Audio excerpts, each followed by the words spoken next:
25. Pero pagka makakaisang ganito kayo, bibigyan ko na ng 30. Sarap ma. Isang set. Guys, ito po siya oh. Saging. Para siyang bukayo, pero honey ang kanyang patamis. Oo, saging.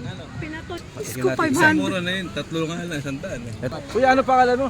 Ryan Manalo. Ryan, ayan si Kuya Ryan Manalo. Taga saan ka, Kuya Ryan? Taga Batangas ba? Taga Batangas na.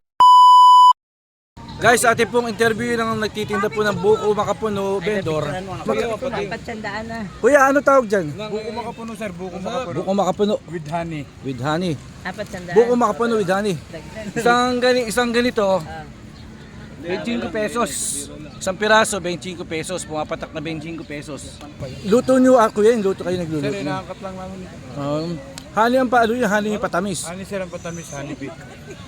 Tapos buko yung pinaka ano niya. Ilan kuya yan? Magkano yan? 20 piraso po siya. Para pumatak na lang po siya ng 25 ang isa.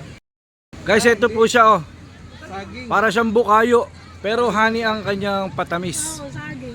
Pinatuyo. Ayan, tikman natin oh. Tikman natin guys. Pinakapuno. Picture sama si Iber. Masarap. Jete, picture tayo, Jete. Masarap po guys. Salamat. Kuya, ano pangalan mo? Ryan Manalo. Ryan, ayan si Kuya Ryan Manalo. Taga saan ka, Kuya Ryan? Taga Batangas ba? Taga Batangas na. Layo pala. Layo no. Pero dito ko lang nauwi. Kami po yung uwi dyan po mamaya sana. Sa Batangas, dumarayo talaga kayo dito. Titinda lang po kami dito. Sige, salamat Kuya ha. Ayun, bengot. Sana makaubos ka. Ayan, si Kuya Ryan Manalo. Masarap. Buko makapano vendor.